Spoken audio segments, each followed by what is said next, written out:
बिस्मिल्लाहिर्रहमानिर्रहीम। तमाम IGL मेम्बरान सलाम अलैकुम। आज की बात मैं शुरू करूँगा एक हदीस को लेकर। ये हदीस आयतुल्लाह तब्रिज़ियान की किताब दिरासतुन फ़ी तिब्बि रसूलिल मुस्तफ़ा में है, पेज नंबर 71, जिल्द 1। और आयतुल्लाह तब्रिज़ियान ने भी इसका हवाला, जो किताब का हवाला दिया है वो है अल-खिसाल, हदीस नंबर 32। इस हदीस में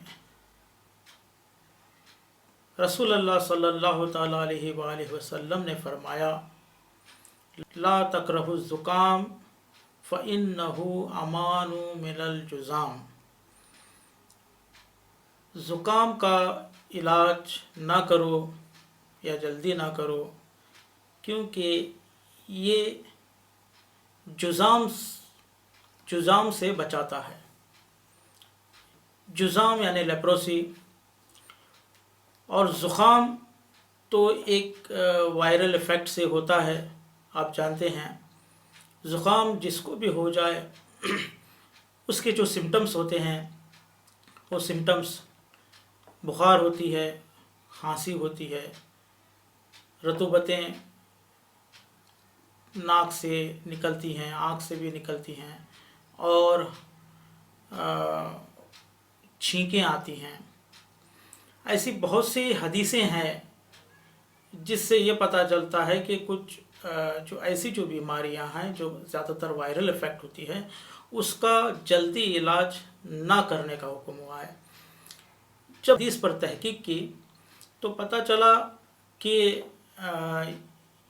क्योंकि हमें एक अकली दलील भी चाहिए थी, तो हमने बहुत से डॉक्टर्स के भी वीडियो देखे, इंटरनेट पे भी तलाश किया कि ये क्यों कर कहा गया है कि ऐसे वायरल इफ़ेक्ट जहाँ होते हैं उनका इलाज जल्दी ना किया जाए, जबकि तमाम डॉक्टर्स जो है वो कहते हैं कि जब भी जल्दी बुखार आ जाए तो जल्दी से उसका इलाज होना चाहिए। और अब ये कोरोना वायरस के भी गाइडलाइंस ऐसे हैं कि जल्द से जल्द क्वारंटाइन किया जाए या फिर उसके बुखार को कम किया जाए। तो अज़ीज़ान इकराम में मैं आपको बता दूं कि हमारे बॉडी के अंदर अल्लाह ने बहुत से ऐसे डॉक्टर्स, स्पेशल डॉक्टर्स रखे हैं। यानी दूसरे मानों में मैं ये कहूँ कि हमारी बॉडी खुद इस बात की ताकत रखती है कि कोई भी वायरल इफ़ेक्ट अगर हो तो वो उसको डिफेंस कर सकती है। यानी हमारी बॉडी के अंदर डिफेंस सिस्टम है, हमारे बॉडी के अंदर वो इम्यून पावर है कि ऐसे वायरल इफ़ेक्ट को वो ख़त्म कर सकती है। वो क्या क्या हैं कि देखिए, जब वायरल इफ़ेक्ट होता है तो हमारी बुखार आता है। बुखार आने से, बुखार का आना मतलब है बुखार खुद एक डिफेंस सिस्टम है। बुखार आना, सर्दी होना भी एक क्लीनिंग सिस्टम है बॉडी का। तो किस तरह डिफेंस करती है कि जितना मजबूत वायरस होगा या जितना खतरनाक वायरस होगा, बॉडी उतना गर्म होती है ताकि वो गर्म होकर उस वायरस को ख़त्म करना चाहती है। और उसी तरीके से जब हमें खांसी आती है तो जो रतूबतें हमारे सांसों में या जो सांसों की नली होती है वहाँ चली जाती हैं और हमें सांस लेने में तकलीफ़ होती है, तो खांसी के ज़रिए उसको निकाला जाता है। और उसी तरीके से जो रतूबतें हमारे सर में जो जमा हो रही हैं उसको निकालने का एक तरीका सर्दी है। या इस तरीके से बहुत सी बड़ी बीमारियों से बचाया जा सकता है। लेकिन देखिए, आज क्या माहौल है कि हमें इस तरह डराया जा रहा है कि जैसे ही किसी को सर्दी हो, ज़ुकाम हो या बुखार आए या गला दर्द हो या सांस लेने में तकलीफ़ हो तो उसको फ़ौरन डॉक्टर के पास जाना चाहिए। और वहाँ क्या करते हैं कि पहले उसको बुखार कम करने की दवा देते हैं, कोई पैरासीटामोल देंगे या कोई और दवा। इस तरीके से उसके बुखार को पहले कम करेंगे। जब बुखार कम हो जाएगी तो बॉडी का अपना खुद का जो डिफेंस सिस्टम है वो कमज़ोर पड़ जाएगा और वो वायरस को पलने फूलने में मदद मिलेगी। एक ये।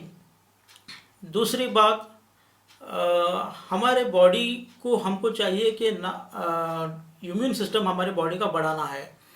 और इम्यून सिस्टम हमारा कहाँ कम हो रहा है?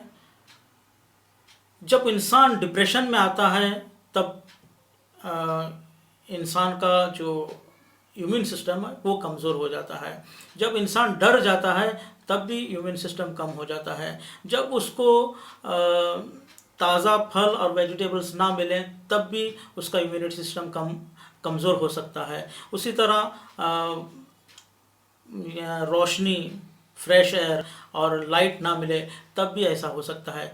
और आप ये गाइडलाइंस देखिए जो कोरोना वायरस के मुतालिक, जो भी वायरस के मुतालिक हैं, वो ये सब एक तरह से डिफेंस सिस्टम को कमज़ोर कर रहा है, सिस्टम को भी, इम्यूनिटी सिस्टम को भी कम कर रहा है।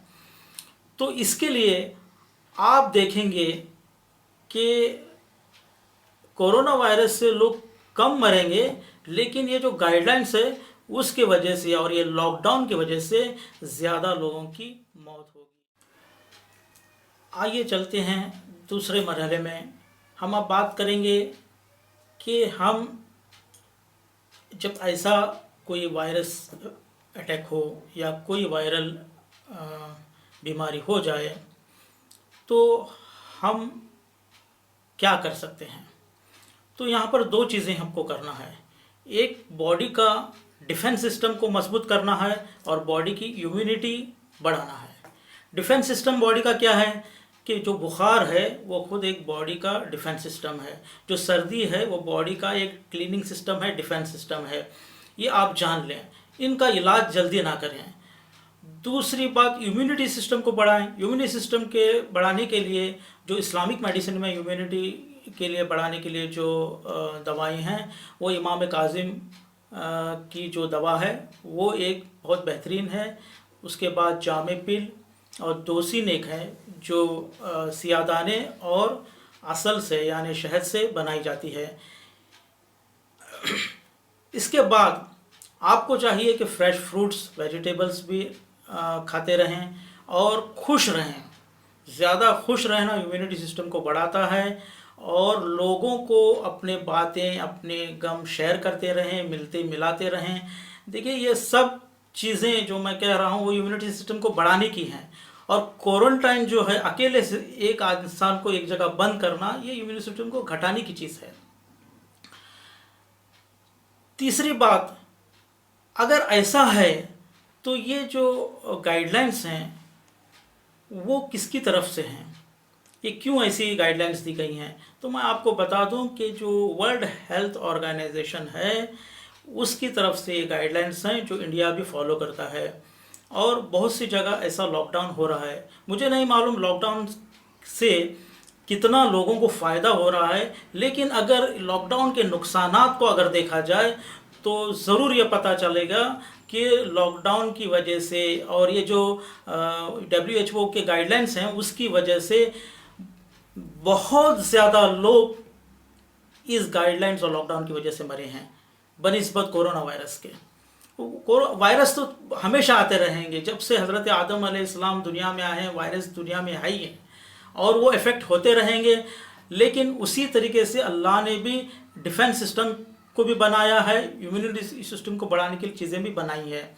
तो मैं यहाँ पर एक ही बात कहूँगा कि हमारे इंडिया में जो आयुर्वेदिक सिस्टम है, आयुर्वेदिक मेडिसिन है, वो एक बेहतरीन चीज़ है। उसी तरह यूनानी सिस्टम है, उसी तरह इस्लामिक मेडिसिन सिस्टम है जो हर्ब्स पर बात करते हैं, वेजिटेबल्स पर बात करते हैं, फ्रूट्स पर बात करते हैं। तो ये चीज़ें पहले से अल्लाह ने रखी हैं, तो हमारा इलाज भी इसी तरह से होना चाहिए, तभी जाकर हम सेफ़ होंगे। वरना अगर WHO की गाइडलाइंस पर अमल करेंगे तो फिर 1-2 साल के बाद हमको इस तरह लॉकडाउन होना पड़ेगा कि आज तो 40 दिन में लॉकडाउन हो गया है, अगले मर्तबा ना जाने कितने दिन लॉकडाउन होना पड़ेगा। तो मैं ये सजेस्ट करूँगा इंडियन गवर्नमेंट को भी कि आयुर्वेदिक सिस्टम है उसको बढ़ावा दिया जाए, और यूनानी सिस्टम और इस्लामिक मेडिसिन सिस्टम जो हर्ब्स के ज़रिए इलाज करने की बात करता है, और वेजिटेबल्स और फ्रूट्स के ज़रिए जो इलाज करने की बात करता है, वो बिल्कुल सही है। हम सबको भी वही अपनाना चाहिए। ये नेचुरल भी है और केमिकल फ्री भी है। अब इतना कह के मैं ये मैसेज सब हमारे IGL मेंबरान को दे रहा हूँ। अब आपको ये मैसेज अच्छा लगे और सही लगे तो इसको आप शेयर करें।